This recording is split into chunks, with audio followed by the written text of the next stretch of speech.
प्रधानमंत्री नरेंद्र मोदी आज तीनों सेना प्रमुखों को पहली बार संबोधित करेंगे। इस दौरान वो अपने रणनीतिक नजरिए को भी सामने रखेंगे और सुरक्षा के हालातों की जानकारी भी लेंगे। पाकिस्तान के सीज फायर उल्लंघन और चीन की घुसपैठ के माहौल में सेना के तीनों अंगों की कंबाइंड कमांडर्स कॉन्फ्रेंस आयोजित की जा रही है। इसमें पाकिस्तान और चीन के सीमा विवाद पर चर्चा होने की उम्मीद है। चीफ ऑफ स्टाफ कमेटी के अध्यक्ष के नाते वायुसेना प्रमुख अरूप राहा तीनों बलों से जुड़े मुद्दों के बारे में प्रधानमंत्री को सबसे पहले जानकारी देंगे। नौसेना प्रमुख आर.के. धवन और थल सेना प्रमुख दलबीर सिंह सुहाग भी अंतर्राष्ट्रीय और क्षेत्रीय चुनौतियों की रूपरेखा पेश करेंगे। दिन भर चलने वाली बैठक को रक्षा मंत्री अरुण जेटली, विदेश मंत्री सुषमा स्वराज और गृह मंत्री राजनाथ सिंह भी संबोधित करेंगे। देश के अलग अलग हिस्सों में आतंकी खतरे का साया मंडरा रहा है। यह आशंका आतंकवाद से लड़ने वाले विशिष्ट आतंकवाद निरोधक बल एनएसजी ने खुफिया जानकारी के आधार पर जताई है। एनएसजी महानिदेशक जे.एन. चौधरी ने आगाह किया है कि आईएसआईएस और अलकायदा जैसे ग्लोबल आतंकवादी संगठन हाथ मिलाकर भारत के शहरों पर एक से अधिक हमले कर सकते हैं।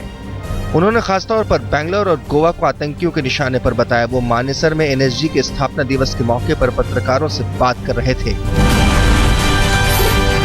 अरुणाचल प्रदेश सीमा पर सड़क बनाने की सरकार की योजना पर चीन की ओर से आई कड़ी प्रतिक्रिया पर भारत ने कड़ा संदेश दिया है। गृह मंत्री राजनाथ सिंह ने गुरुवार को कहा कि कोई भी भारत को धमका नहीं सकता है। एनएसजी के स्थापना दिवस समारोह में शामिल होने आए गृह मंत्री ने कहा कि भारत दुनिया में एक मजबूत देश के रूप में उभरा है। जहां तक भारत चीन सीमा मुद्दे की बात है तो मैं समझता हूं कि चीन को भारत के साथ मिल बैठकर बात करनी चाहिए और इस मुद्दे का हल निकालना चाहिए। बर्दवान ब्लास्ट की गुत्थी और उलझती जा रही है। पश्चिम बंगाल के बर्दवान में 2 अक्टूबर को हुए ब्लास्ट की जांच कर रही है एनआईए की टीम को वहां एक घर से 40 हथगोले मिले हैं। जिस घर से हथगोले मिले वो रिजवान शेख नामक शख्स का है। एनआईए टीम ने वहां से 2 बोरी विस्फोटक भी बरामद किए हैं।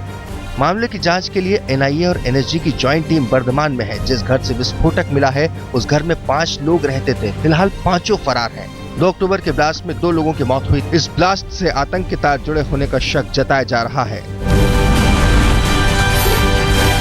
पश्चिम बंगाल के मुर्शिदाबाद में तृणमूल कांग्रेस नेता जगन्नाथ चौधरी के घर कल सुबह विस्फोट हुआ। इस घर का इस्तेमाल बीड़ी मजदूर बीड़ी बनाने के लिए करते थे। पुलिस ने बताया कि विस्फोट में कोई भी हताहत नहीं हुआ है, लेकिन मकान के परिसर की दीवार को नुकसान पहुंचा है। स्वदेश में बनी लंबी दूरी तक मार करने वाली सब सोनिक क्रूज मिसाइल निर्भय अपने दूसरे टेस्ट के लिए तैयार है। इसका परीक्षण चांदीपुर के इंटीग्रेटेड टेस्ट रेंज से किया जाएगा। आज सुबह 9 बजे से इसका काउंटडाउन शुरू हो जाएगा। मिसाइल का पहला टेस्ट इसी साल 2013 में इसी केंद्र से किया गया था। रास्ते से भटकने की वजह से उस टेस्ट को बीच में ही रोकना पड़ा था। भारत के पास 290 किलोमीटर तक मार करने वाली सुपरसोनिक क्रूज मिसाइल ब्रह्मोस है, जिसे भारत और रूस ने मिलकर बनाया है। लेकिन लंबी दूरी तक मार करने वाली मिसाइल निर्भय अलग तरह की है।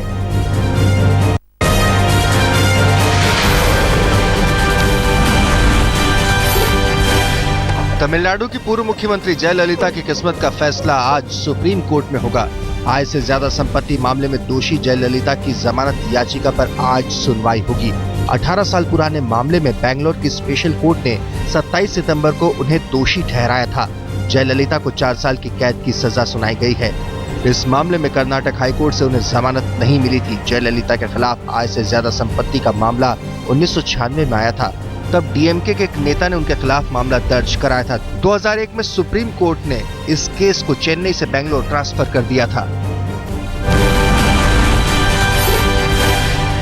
देश के सभी श्रमिकों के लिए एक अच्छी खबर है। अब श्रमिकों को कर्मचारी भविष्य निधि यानी ईपीएफ के लिए एक यूनिवर्सल अकाउंट नंबर मिलेगा। मतलब अगर श्रमिक एक जगह से नौकरी छोड़कर दूसरी जगह जाएगा तो उसे ईपीएफ के लिए नया खाता नहीं खुलवाना पड़ेगा। देश भर के श्रमिकों के फायदे और श्रम कानूनों में पारदर्शिता लाने के उद्देश्य से प्रधानमंत्री नरेंद्र मोदी ने श्रमेव जयते कार्यक्रम की शुरुआत की है। देश भर के करीब 4 करोड़ ईपीएफ खाता धारकों के खाते को केंद्रीय स्तर पर इकट्ठा कर डिजिटाइज कर दिया गया है। प्रधानमंत्री ने कहा कि पीएफ में पड़े 27,000 करोड़ रुपए गरीबों को लौटाए जाएंगे। फिर उसका पैसा कभी कहीं नहीं जाएगा। इस प्रयत्न के कारण ये 27,000 करोड़ रुपए जो पड़े ना, जिन किसी न किसी गरीब के पसीने के पैसे हैं, वो सरकार की मालिकी के पैसे नहीं है। मुझे उन गरीबों को पैसा वापस देना है और इसलिए मैंने खोज शुरू की है इस आई कार्ड नंबर से। महाराष्ट्र के पूर्व मुख्यमंत्री पृथ्वीराज चौहान ने आदर्श घोटाले पर विवादित बयान के लिए माफी मांगी है। उन्होंने कहा कि अखबार को दिए इंटरव्यू के बाद अनौपचारिक बातचीत हो रही थी, जिससे किसी ने रिकॉर्ड कर लिया। चौहान ने एक अखबार को दिए इंटरव्यू में कहा था कि अगर उन्होंने आदर्श घोटाले में विलासराव देशमुख, सुशील कुमार शिंदे और अशोक चौहान के खिलाफ कार्रवाई की होती तो कांग्रेस का राज्य से खात्मा हो जाता। पृथ्वीराज चौहान के इंटरव्यू से कांग्रेस नेता बुरी तरह नाराज हैं। वो इसकी शिकायत आलाकमान से करेंगे। सूत्रों के मुताबिक मोदी को चाय वाला कहने के बयान पर बीजेपी उद्धव ठाकरे से माफी मांगने को कहेगी। अगर शिवसेना प्रमुख की ओर से माफी नहीं आती है तो संभव है कि शिवसेना के कोटे से केंद्रीय मंत्री अनंत गीते को इस्तीफा देना पड़े। उद्धव ने कहा था कि अगर चाय वाला पीएम बन सकता है तो मैं सीएम क्यों नहीं।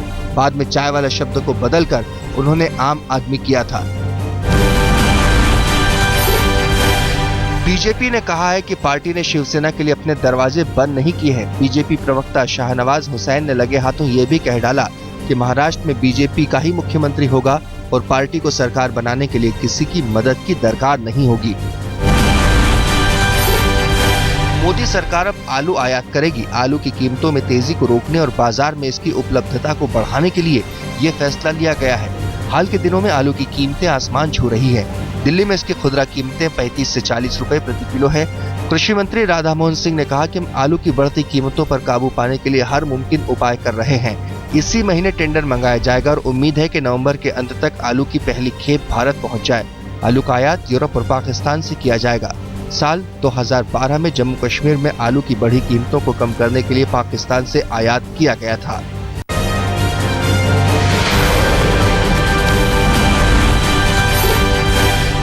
भारत में एप्पल के नए हैंडसेट आईफोन 6 और 6 प्लस की बिक्री शुरू हो गई। कंपनी ने अपने नए प्रोडक्ट की बिक्री आधी रात से शुरू की। देश के महानगरों में एप्पल के नए हैंडसेट को लेकर भारी क्रेज दिखा। आईफोन 6 की कीमतें 53,500 रुपए से शुरू होती हैं, जबकि आईफोन 6 प्लस की कीमत 62,500 रुपए से। एप्पल ने लॉन्च होने के पहले 3 दिनों में ही 1 करोड़ आईफोन 6 और 6 प्लस बेच डाले। सचिन तेंदुलकर ने दिल्ली में स्वच्छता अभियान को लेकर प्रधानमंत्री नरेंद्र मोदी से मुलाकात की। सचिन के साथ उनकी पत्नी अंजलि भी थी। सचिन ने प्रधानमंत्री को अपनी फुटबॉल टीम की जर्सी भेंट की। प्रधानमंत्री नरेंद्र मोदी के भारत स्वच्छता अभियान में एक और बड़ी हस्ती जुड़ गई। उद्योगपति अनिल अंबानी द्वारा नॉमिनेट किए जाने के बाद टेनिस स्टार सानिया मिर्जा ने हैदराबाद की सड़कों की सफाई की। सानिया मिर्जा ने परंपरा को आगे बढ़ाते हुए 9 लोगों को नॉमिनेट भी किया, जिनमें shooter Abhinav Bindra, actor Shahrukh Khan, Ritesh Deshmukh, tennis खिलाड़ी सोमदेव देवबर्मन और स्क्वैश खिलाड़ी दीपिका पल्लिकल शामिल हैं।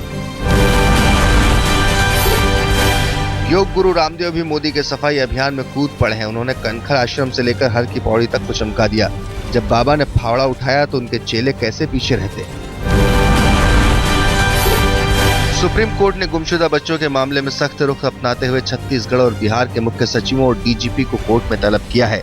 मुख्य न्यायाधीश HL दत्तू वाली 3 जजों की बेंच ने गुमशुदा बच्चों के मामले पर राज्यों के ढुलमुल रवैये पर सख्त नाराजगी जताई।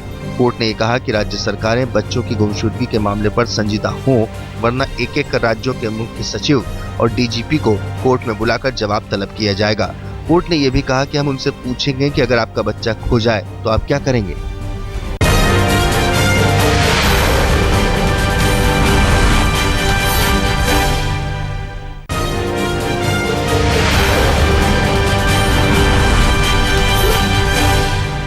दिल्ली पुलिस के एसीपी रोड रेज के शिकार हो गए। वाकया कल देर शाम का है, जब लोधी कॉलोनी में स्पेशल सेल के एसीपी अमित सिंह अपनी कार से वहां से गुजर रहे थे। तभी पीछे से आ रही गाड़ी ने उन्हें टक्कर मार दी। कार में सवार लड़के एसीपी अमित सिंह से उलझ गए और उन पर हमला बोल दिया। इस बीच पीछे से बाइक पर आ रहे लड़कों के माँ बाप ने भी अकेले पड़ गए एसीपी को पीटना शुरू कर दिया। पुलिस ने आरोपियों को हिरासत में ले लिया है। मशहूर गीतकार संतोष आनंद के बेटे और बहू की खुदकुशी से हड़कंप मचा है। गृह मंत्रालय से जुड़े संकल्प आनंद ने 10 पन्नों का जो सुसाइड नोट छोड़ा है, उसमें उन अफसरों और कर्मचारियों के नाम लिखे हैं जिन पर उन्होंने सुसाइड के लिए मजबूर करने का आरोप लगाया है। सुसाइड नोट को देखते हुए गृह मंत्रालय ने जांच के आदेश दे दिए हैं। असम के कर्बी आंगलोंग जिले के चेरेकुली गांव में राष्ट्रीय स्तर की एथलीट की डायन कहकर पिटाई कर दी गई। एथलीट को सामुदायिक प्रार्थना घर में खंबे से बांधकर पीटा गया। इस मामले में पुलिस ने 2 लोगों को गिरफ्तार किया है। पीड़ित एथलीट देवाजनी बोरा ने जेवलिन थ्रो में कई राष्ट्रीय पदक जीते हैं। त्रिपुरा की राजधानी अगरतला में एक महिला को खंबे से बांधकर उसे बुरी तरह पीटा गया। महिला की पिटाई महिलाओं ने ही की है। 37 साल की इस महिला के पति ने खुलेआम शराब पी रहे कुछ लोगों को रोका था। इस पर शराबियों ने महिला के पति की पिटाई शुरू कर दी। जब महिला ने बीच बचाव किया तो उसके साथ बदसलूकी की गई। बिहार के रोहतास जिले में एक दलित लड़के को जिंदा जलाकर मार डाला गया। काराकाट थाना क्षेत्र के मोहनपुर गांव में 15 साल के लड़के को इसलिए कुछ दबंगों ने जिंदा जला दिया क्योंकि उसकी बकरी उनके खेत में घुसकर फसल चरने लगी थी। दिल्ली के ज्योति नगर इलाके में SBI बैंक में ATM में अचानक आग लग गई। देखते ही देखते आग ने पूरे ATM को अपने कब्जे में ले लिया।